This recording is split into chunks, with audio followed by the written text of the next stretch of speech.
अस्सलाम वालेकुम स्टूडेंट्स, क्या हाल चाल। उम्मीद करता हूँ सब खैरियत से होंगे। तो आज हमने पढ़नी है एक्सरसाइज 1.3। उसको स्टार्ट करने से पहले एप्लीकेशंस ऑफ रियल नंबर्स, हम उसकी एप्लीकेशंस देख लेते हैं जो हैं कुछ। फिर उसके बाद हम 1.3 स्टार्ट करेंगे। Extremely useful in our daily life के नंबर्स जो हैं हमारे पास वो हर जगह यूज़ होते हैं, ठीक है। बैंक्स में होते हैं, हमने कोई कैलकुलेशन करनी होती है, एडिशन करनी होती है, सब्ट्रैक्शन करनी, मल्टीप्लाई, तो वो किन के साथ की जाती है? वो नंबर्स के साथ की जाती है, ठीक है। We can not imagine life without numbers, कि हम इसके बगैर जो है लाइफ इमेजिन नहीं कर सकते, ठीक है। यही रीज़न है हमारी जो है रियल नंबर जो है हमारे लिए इतने इम्पोर्टेंट है। तो ये कहाँ कहाँ यूज़ होते हैं? साइंस एंड इंजीनियरिंग में भी यूज़ होते हैं, मेडिसिन में भी, हेल्थ में भी, स्टैटिस्टिक्स में भी एंड मैनी मोर, ठीक है। हर फील्ड में नंबर्स जो हैं वो ज़रूर इस्तेमाल होते हैं, ठीक है। नेक्स्ट हम इसमें टॉपिक है टेम्परेचर कन्वर्जन्स का। उसके 3 तरह के टेम्परेचर्स होते हैं, सेल्सियस, केल्विन, फ़ारेनहाइट, ठीक है। सेल्सियस जो है पाकिस्तान में यूज़ होता है टेम्परेचर को मेज़र करने के लिए, ठीक है, कि इतने सेंटीग्रेड जो है वो गर्मी है या समर में बता रहे होते हैं टेम्परेचर के बारे में। केल्विन है वो साइंटिफिक नोटेशन में आ जाता है, ठीक है। फ़ारेनहाइट है वो यूएस में यूज़ होता है, ठीक है। इसमें कुछ फार्मूले हैं। केल्विन का फार्मूला क्या है? Centigrade plus 273। उसके बाद सेंटीग्रेड का क्या? 5/9 F-332 ओवर डिग्री, ठीक है। आगे फ़ारेनहाइट का 9/5 सेंटीग्रेड प्लस 32, ठीक है। ये कुछ फार्मूले हैं, इसको रिवाइज कर लें, ये हमारे एक्सरसाइज में काम आएंगे। नेक्स्ट देखते हैं प्रॉफिट एंड लॉस। इसके भी कुछ क्वेश्चन आपके चैप्टर में इसमें एक्सरसाइज में शामिल किए गए हैं। प्रॉफिट और लॉस वर्ड से समझ आ जाता है ये बिजनेस में यूज़ होता है, ठीक है। Are a part of business, ये बिजनेस का पार्ट है कि उसमें हमारे पास प्रॉफिट होता है और लॉस भी होता है, ठीक है। Profit is equal to, profit कैसे निकलता है कि सेलिंग प्राइस जो आपने बेचा है उसमें से कॉस्ट प्राइस के, जिस चीज़ को आपने जितनी प्राइस से ख़रीदा है उसमें से माइनस कर दें। Selling price minus cost price, तो आपके पास प्रॉफिट आ जाएगा जी, इतना मैंने प्रॉफिट मुझे आ गया, ठीक है। फर्स्ट फार्मूला जो है प्राइस जो है प्रॉफिट का क्या है? वो selling price minus cost price, ठीक है। अगर हमने प्रॉफिट की परसेंटेज निकालनी है तो price over cost price multiply 100 कर देंगे तो हमारे पास परसेंटेज आ जाएगी प्रॉफिट की, ठीक है। नेक्स्ट हमारे पास जहाँ प्रॉफिट होता है वहाँ लॉस भी होता है। तो लॉस कैसे निकलता है? Loss is equal to cost price minus selling price, कि आपकी जो कॉस्ट प्राइस है कि जितने की चीज़ आपने ख़रीदी है और उसमें से माइनस कर देंगे जितने की आपने बेची है, तो आपके पास लॉस आ जाएगा। तो लॉस की परसेंटेज निकालने के लिए क्या है? Loss over cost price multiply by 100 percentage आ जाएगा, ठीक है। इस तरह ये आपकी लॉस आ जाएगी। चलिए स्टार्ट करते हैं एक्सरसाइज 1.3। तो इसमें से क्वेश्चन नंबर आपका 1 है, the sum of 3 consecutive integers is 42, find the 3 integers, के 3 इंटीजर्स फाइंड करके देने हैं हमने। तो आपके जो है सम ऑफ 3 कंसेक्टिव इंटीजर्स है। कंसेक्टिव क्या होते हैं? जो लगातार आए, सीक्वेंस वाइज आएँ, ठीक है। ये देखें, लेट करें कि फर्स्ट आपके पास x है, सेकंड आपके पास x+1 है, थर्ड आपके पास x+2 है। कि अगर एक कंसेक्टिव नंबर है कि 1 2 3, तो 1 उसमें क्या ऐड हो रहा है? 1 2 3। तो इसमें हमारे पास जो इंटीजर्स हैं वो फॉर एग्जांपल फर्स्ट जो है आपको हमारे पास x है, तो सेकंड हमारे पास क्या होगा? उसमें से 1 ऐड कर देंगे x+1। तो थर्ड क्या होगा? उसमें x+2, क्योंकि वो थर्ड 1 है, ठीक है। ये कंसेक्टिव नंबर आ गए हमारे पास। तो अकॉर्डिंग टू स्टेटमेंट हमारी क्या है कि सम ऑफ 3 कंसेक्टिव इंटीजर्स, ठीक है। ये according to statement x+1 plus x+2 is equal to 42। तो इसको हमने क्या कर लिया? जमा कर लिया, ठीक है। ये देखें, ये मैंने लिख दिया x+1 x+1 plus x+2 is equal to 42 according to statement, ठीक है। ये x और ये x 3x हो गए, ये 2 और ये 1 3 हो गए, इज इक्वल टू 42 आ गया, ठीक है। 3x 3 इधर प्लस हो रहा तो जाके माइनस हो जाएगा, ठीक है। 3x इज इक्वल टू 39 हो गया, x इधर मल्टीप्लाई हो रहा है उधर जाके डिवाइड हो जाएगा, ठीक है। डिवाइड हो गए, 3 1 ज़ार 3 और 3 3 ज़ार 9, तो ये 13 आपके पास आंसर आ जाएगा। तो नेक्स्ट हमारे पास फर्स्ट नंबर आ गया x। तो सेकंड हमारे पास कैसे आएगा जी? x+1 है, तो 13 + 1 कर देंगे तो हमारे पास 14 आ जाएगा। थर्ड हमारे पास 15 आ जाएगा, ठीक है। ये कंसेक्टिव इंटीजर्स आ गए हमारे पास 13 14 और 15, ठीक है। नेक्स्ट क्वेश्चन नंबर 2 देखते हैं। यहाँ पे उसने क्या है कि the diagram shows right angle ABC in which the length of AC is √3 + √5 centimetre, area of triangle A B right angle A B C is equal to 1 plus under root 15 centimetre square. Find A B in the form of a under root 3 plus b under root 5 centimetre. A and b are integers. ठीक है, ये diagram देख लें ए B सी कि उसने कहा है कि हमारे पास जो ए और सी है ना, ए से सी लेंथ ये under root 3 plus under root 5 मैंने दी है। आपने क्या फाइंड करके देनी है, मुझे ये वाली फाइंड करके देनी है ए से बी तक। वो एरिया दे दिया उसने और एक साइड दे दिया, उसने कहा दीजिए मुझे फाइंड करके दें दूसरी। तो एरिया का फार्मूला हमारे पास क्या होता है, area is equal to 1/2 base multiply by height. तो यहाँ पे हमने क्या फाइंड करना है, हाइट फाइंड करनी है। ठीक है, एरिया आ गया हमारे पास, बेस आ गई ये हमारे पास। ठीक है, जो हमारे पास गिवन है क्वेश्चन के अंदर। Area is equal to 1/2 base multiply by height कर देंगे। तो चलिए इनकी वैल्यूज पुट करते हैं। एरिया हमने यहाँ पे लिख लिया। ठीक है, 1/2 हमारे पास बेस है, मल्टीप्लाई पे ए बी हमारे पास लेंथ आ गई। ठीक है, हाइट आ गई या लेंथ आ गई। तो अभी इधर ये डिवाइड हो रहा है, उधर जाके क्या हो जाएगा, मल्टीप्लाई। तो 2 1 प्लस अंडर रूट 15 हो गया। ठीक है, under root 3 plus under root 5 multiply पे ए बी वैसे का वैसे लिख देंगे। ठीक है, अब ये इधर मल्टीप्लाई और इस साइड, तो उधर जा क्या हो जाएगी, डिवाइड हो जाएगी। तो ये ए बी इधर सेपरेट आ जाएगा, क्योंकि हमने इसको फाइंड करना है तो उसको एक साइड पे लेके आना है। तो अब ये हमारे पास 1 plus under root 15 under root 3 plus under root 5 बन गया। अब इसको कैसे करना है फाइंड, हमने उसको ए प्लस बी में कैसे लाना है। तो जैसा कि हमने प्रीवियस एक्सरसाइज में किया था कि उसको रैशनलाइज कर देंगे डिनोमिनेटर को, कि डिनोमिनेटर का कॉन्जुगेट लेके तो उसको मल्टीप्लाई कर देंगे और डिवाइड कर देंगे। ठीक है, सेम उसी तरह 2। तो जिन स्टूडेंट्स ने 1.2 करनी है, ये रैशनलाइज किस तरह किया था हमने, तो वो मैं डिस्क्रिप्शन में लिंक ऐड कर दूंगा वीडियो के, तो आप वहाँ से जाके 1.2 के लेक्चर ले सकते हैं। ठीक है, 1 plus under root 15 under root 3 minus under root 5 multiply हो गया। ठीक है, ये डिनोमिनेटर से मल्टीप्लाई हो गया। तो ये सिर्फ जो है साइन डिफरेंट है, तो वैल्यू सेम है, तो ये स्केयर आ जाएगा। ठीक है, ये स्केयर आ गया। ठीक है, अब ये देखें क्या हो रहा है कि आपने फर्स्ट को इसके साथ मल्टीप्लाई कर देना है। ठीक है, इस फर्स्ट वैल्यू को पकड़ना, इसके साथ मल्टीप्लाई करना, फिर इसको इसके साथ करना है। ठीक है, सेकंड को इसके साथ करना, फिर इसके साथ करना है। ये मैंने लिख दी वैल्यूज। ठीक है, ये under root 3 over square cut गया, ये 2 और ये 2 ये कट गया, ये स्केयर और ये अंडर रूट से कट गया, 3 माइनस 5 हमारे पास बच गया। ठीक है, अब क्या हुआ, अंडर रूट 3 माइनस ये हमारे पास जो अंडर रूट 3 वाली वैल्यू है वो एक साइड पे लिख लेंगे। Under root 3 plus under root 3 under root 15 अलग लिख ली, अंडर रूट 5 वाली एक साइड पे लिख ली वैल्यूज़। ठीक है, ये वैल्यूज़ एक साइड पे लिख ली। ये 3 माइनस 5 हमारे पास क्या आ जाएगा, -2 आ जाएगा। ठीक है, -2 आ गया हमारे पास। तो यहाँ पे देखें अंडर रूट 3, यहाँ पे दोनों में कॉमन आ रहा है अंडर रूट 3, तो 1 प्लस अंडर रूट 15 हमारे पास आ गया। ठीक है, ये -2 और ये 2 कट जाएंगे, तो ये -1 हमारे पास इधर आ जाएगा ऊपर। ठीक है, तो ये 1 प्लस अंडर रूट 15 आ गया, ये माइनस अंडर रूट इन दोनों में से कॉमन आ गया, तो ये इधर 1 आ जाएगा, क्योंकि यहाँ पे ये 1 आ जाएगा, प्लस हो जाएगा, ये माइनस कॉमन आ रहा है इसलिए यहाँ पे प्लस, तो अंडर रूट 15 यहाँ पे आ जाएगा। ये -1 प्लस अंडर रूट 3 हमारे पास साइड पे आ गया, क्योंकि ये माइनस था, माइनस हमारे साथ, तो ये प्लस हो गया। तो अब ये देखें हमारे पास a under root 3 plus b under root 5 वाली फॉर्म बन गई कि ये a अंडर रूट 3 आ गया, b अंडर रूट 5 आ गया हमारे पास। तो ये हमारे पास आंसर ठीक है। क्वेश्चन नंबर 3 देखते हैं। A rectangle has sides of length 2 plus 18 metre and 5 minus 4 under root 2 metre. Express the area of the rectangle in the form of a plus b under root 2। क्या आपको length दे दिया उसने, width दे दिया उसने, कहा जी मुझे एरिया ऑफ रेक्टेंगल फाइंड करके दें। तो ये मैंने आपके सामने रेक्टेंगल बनाया है कि एक साइड ये दे दिया, एक साइड ये दे दिया। ठीक है, तो एरिया का फार्मूला क्या होता है हमारे पास, area is equal to length multiply by width. ठीक है, तो हमारे पास वन साइड ये है, मतलब लेंथ, और सेकंड साइड ये है, लेंथ और विड्थ हमारे पास मौजूद है। तो वैल्यूज़ पुट कर देंगे, वैल्यूज़ पुट कर दी, 2 plus under root 18 5 minus 4 under root 2। ठीक है, फर्स्ट वैल्यू को पकड़ेंगे, इन सब के साथ मल्टीप्लाई कर देंगे, 2 को मल्टीप्लाई कर देंगे 5 से, 2 को मल्टीप्लाई कर देंगे -4 से। ठीक है, फिर इसको इसके साथ करेंगे, फिर अंडर रूट 18 को इसके साथ करेंगे। ठीक है, ये मैंने लिख दिया आपके सामने।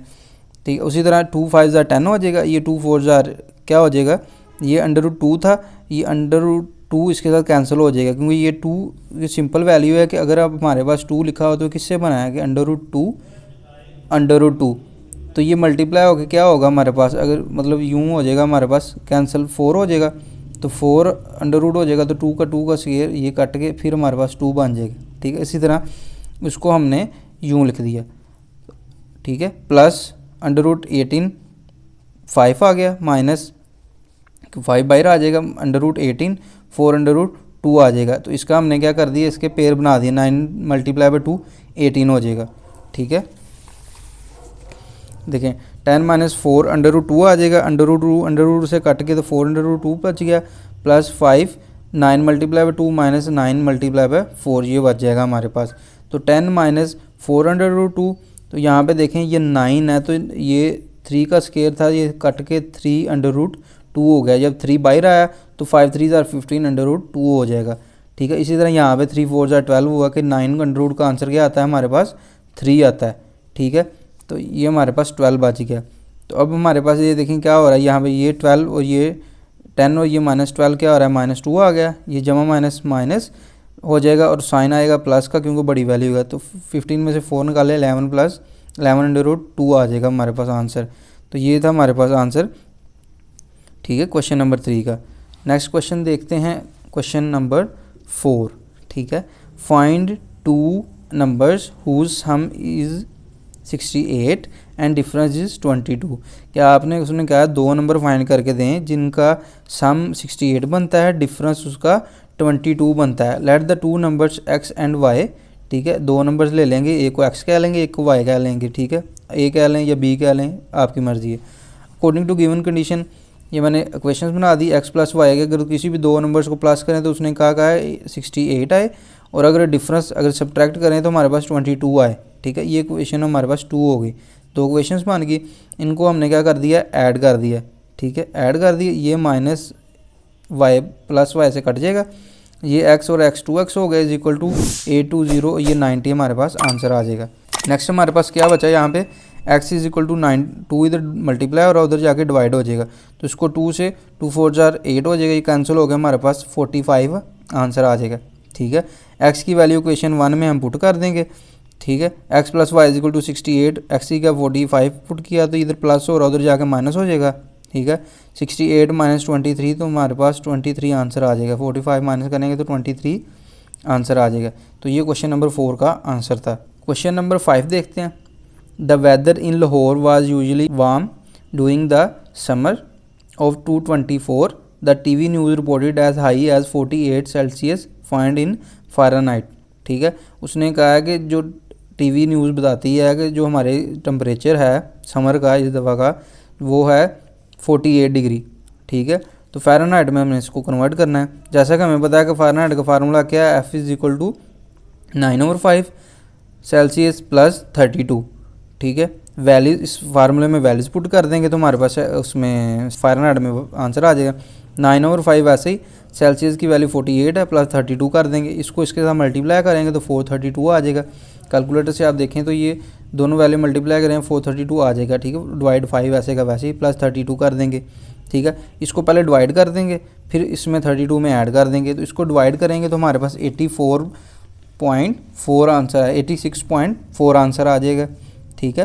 प्लस कर देंगे 32 से तो 118.4 हमारे पास आ जाएगा आंसर, फ़ारेनहाइट में आ जाएगा, ये आंसर है हमारा, ठीक है। ये देखते हैं क्वेश्चन नंबर 6। क्वेश्चन नंबर 6 इतना मुश्किल तो नहीं है, देखने से मुश्किल लग रहा है थोड़ा सा, ठीक है। The sum of the ages of the father and son is 72 years. 6 year ago the father age was 2 time the age of son, what was son's age 6 year ago. वो क्या कह रहा है कि अगर बाप की और बेटे की एज को सम किया जाए, ठीक है, ये मैंने लिखा है कि सम किया जाए तो 72 आ जाता है, ठीक है। 6 ईयर गो, अगर 6 साल पीछे चले जाएं तो फादर की जो एज है वो 2 गुना है, 2 टाइम है बेटे की उम्र से, ठीक है। तो अभी उसकी उम्र क्या है हमारे पास, फॉर एग्जांपल हम लेट कर लेते हैं x है, फादर की एज y है, ठीक है। 6 ईयर अगो अगर जाना है, अभी की अगर x है तो उसमें से माइनस कर देंगे 6 साल को, तो हमारे पास आंसर आ जाएगा सन की एज का। अगर फादर की एज से y में से माइनस कर देंगे 6 को, तो हमारे पास 6 साल पुरानी एज आ जाएगी फादर की, ठीक है। इसको हम इक्वेशन 1 कह लेंगे। तो अकॉर्डिंग टू स्टेटमेंट के फादर जी की एज जो है वो 2 टाइम है सन्स एज, ठीक है। उसी तरह हमने वो वैल्यू लिख ली कि जो फादर की एज है, फादर की एज हमने क्या लेट की है y - 6, वो इधर पुट कर दी, तो 2 टाइम सन्स एज हमने x - 6 ये 2 टाइम x माइनस 6 सन से लिख लिए, ठीक है। इसको मल्टीप्लाई कर देंगे 2x माइनस 2 12 हो जाएगा, 2 6 12 हो जाएगा, तो ये y minus 6 as it as आ जाएगा, ठीक है। तो 2x माइनस 12, ये 6 इधर नेगेटिव है, उधर आके पॉजिटिव हो जाएगा इस साइड पे, ठीक है। देखें पॉजिटिव हो जाएगा, तो यहाँ पे 2x ये जमा माइनस माइनस होगा, 2x minus 6 is equal to y आ जाएगा। इसको क्वेश्चन 2 कह देंगे। अब इस क्वेश्चन को हम क्वेश्चन नंबर 1 में पुट कर देंगे x plus y is equal to 72 में, ठीक है। x की इसकी जगह y की जगह हम x plus 2x minus 6 72 put कर दिया, तो ये 2x ये x 3x minus 6 is equal to 72 हो जाएगा, ठीक है। 3x ये माइनस हो रहा है इधर, उधर जाके 72 में प्लस हो जाएगा, प्लस हो के हमारे पास क्या आ जाएगा 3x इज इक्वल टू 78 आ जाएगा। x इधर 3 इधर मल्टीप्लाई और x के साथ उधर जाके क्या आ जाएगा डिवाइड हो जाएगा, ठीक है। डिवाइड हो के हमारे पास आंसर क्या आएगा 26, x की हमारे पास आ गई 26। तो क्वेश्चन नंबर 2 में हम क्या करेंगे, इस इक्वेशन की वैल्यू पुट कर देंगे x की वैल्यू पुट करेंगे 2x minus 6 is equal to y में, तो x की जगह 26 पुट कर दिया हमने, minus 6 is equal to Y आ गया, y इज इक्वल टू क्या आ जाएगा, इसको मल्टीप्लाई करेंगे तो 52 आ जाएगा, माइनस 6 आ गया, ठीक है। अब 52 माइनस 6 क्या आता है 46। तो यहाँ तक तो उसने पूछा नहीं है, लेकिन उसकी पूरी एज वेरिफिकेशन करने के लिए अब 46 और प्लस करें 26, तो आपके पास हमारे पास क्या बनता है 72, ठीक है। इसके लिए ये मैंने किया क्वेश्चन। तो सन से एज हमारे पास क्या आई है 26, ठीक है। तो बिफोर 6 ईयर एज अगर 26 अभी है, तो प्रीवियस चले जाएं तो हमारे पास 6 साल पीछे चले जाएं तो हमारे पास वो क्या होगी 20, ठीक हो गया। ये था आपको क्वेश्चन नंबर 6। क्वेश्चन नंबर 7 देखते हैं। उसमें कहा है मिरहा सेल्स। आपकी बुक में थोड़ी सी मिस्टेक है, वहाँ लिखा हुआ है सेल्स, लेकिन वहाँ पे आना था बोट, ठीक है। उसने ख़रीदी, ठीक है। A toy for rupees 1520, what will be the selling price to get 50% profit. कि उसने 1520 की जो है वो एक खिलौना ख़रीदा या साइकिल ख़रीदी कोई भी, तो उसका जो है प्रॉफिट कितना होगा 15%, तो वो हमने फाइंड करके देना है। तो कॉस्ट प्राइस हमारे पास क्या आ गई 1520, ठीक है 1520। तो प्रॉफिट निकालना है हमने 15% इसका, ठीक है। उसने कितने की सेल बेची होगी तो उसको 15% मतलब ये आया होगा प्रॉफिट। तो जैसा कि हमें पता है कि profit amount is equal to हमारे पास कौन सी अमाउंट है प्रॉफिट डिवाइड बाय इस परसेंटेज की जगह 100 आ जाएगा, मल्टीप्लाई हमारे पास जो है कॉस्ट प्राइस आ जाएगी। तो इसको ये 0 मल्टीप्लाई कर देंगे 15 को इसके साथ, तो हमारे पास 22800 आंसर आ जाएगा। तो डिवाइड कर देंगे इसको 100 के साथ, 100 के साथ डिवाइड करेंगे तो ये 20 से काट गया तो 228 हमारे पास आंसर आ गया। प्रॉफिट अमाउंट मतलब इतनी उसको प्रॉफिट आई होगा, ठीक है। अब सेलिंग प्राइस हमें पता है कि selling price is equal to cost price plus profit कर देंगे, तो हमारे पास आंसर क्या आएगा 1520 प्लस 228। तो उसने कितनी सेलिंग प्राइस की होगी 1748 रुपीज़ की, ठीक है। उसने 1748 रुपये की बेची है, तो उसको 228 रुपये प्रॉफिट आया है। क्वेश्चन नंबर 8 देखते हैं। ये हमारा सेकंड लास्ट क्वेश्चन है। The annual income of Tayyab is 960,000, कि 9,60,000 उसकी जो है एनुअल इनकम है। While the exempted amount of rupees 1,30,000, how much tax would be have to pay at the rate of 0.70%, ठीक है। उसकी एनुअल इनकम 9,60,000 है, तो गवर्नमेंट ने कहा जी 1,30,000 तक इनकम जो है उसका टैक्स माफ़ है। बकाया जो आपकी अमाउंट है जो आपने कमाई है जो आपने, ठीक है, उसमें से आपने टैक्स देना है 0.75%, ठीक है। टोटल इनकम अब उसकी होगी, हम वैसे लिख लेंगे इसकी टोटल इनकम क्या हो जाएगी 9,60,000 रुपये। एग्जाम्पशन उसको कितने पे है 1,30,000 रुपये उसको छूट है, ठीक है। इतने पे टैक्स नहीं लगेगा। तो रिमेनिंग अमाउंट निकालने के लिए टोटल में से माइनस कर देंगे एग्जाम्प्टेड अमाउंट। तो रिमेनिंग में से 9,60,000 में से 1,30,000 निकाले तो 8,30,000 रुपये उसको टैक्स लगना है। तो टैक्स रेट हमारे पास क्या है 0.75%, ठीक है। तो टैक्स अमाउंट हमारे पास आ जाएगी। इसकी टैक्स रेट निकालने के लिए इस परसेंट की जगह पॉइंट ख़त्म करिए किया तो 100 आ जाएगा, परसेंट की जगह हमारे पास 100 आ जाएगा, इसलिए 200 लिखे हुए हैं। मल्टीप्लाई पे हमारे पास जो टोटल अमाउंट है जिस पे टैक्स लगना है उसको मल्टीप्लाई कर देंगे, तो 17,5 ओवर ये आ जाएगा 10,000, मल्टीप्लाई पे कर देंगे 8,30,000 पे, तो ये हमारे पास 40 से कट गए, तो 75 हमारे पास क्या बच गया 83। तो इनको मल्टीप्लाई करेंगे तो हमारे पास क्या आ जाएगा आंसर 6225, इतना उसको टैक्स लगेगा 8,30,000 पे। क्वेश्चन नंबर 9 देखते हैं, ये लास्ट क्वेश्चन है आपका एक्सरसाइज 1.3 का। Find the compound markup on ₹3,75,000 for 1 year eight the rate of 14% compounded annually. ठीक है, जो आप कर्ज़ा लेते हैं कहीं से तो वहाँ पे जो सूद पड़ता है बैंक की तरफ से वो उसको कहते हैं हम मार्कअप। दो तरह का होता है, एक सिंपल होता है, एक एनुअली होता है, जो उसको हम कंपाउंडेड बोलते हैं। 3,75,000 एक साल के ऊपर 14% जो है एनुअली टैक्स पड़ता है। उन्होंने कहा जी उसके जो है हमें निकाल के दें उसको टैक्स कितना पड़ा है।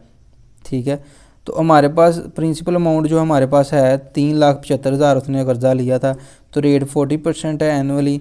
तो एनुअली रेट को निकालने के लिए क्या करेंगे, 4% को 14 को डिवाइड कर देंगे 100 से, मल्टीप्लाई कर देंगे जो उसने प्राइस ली थी।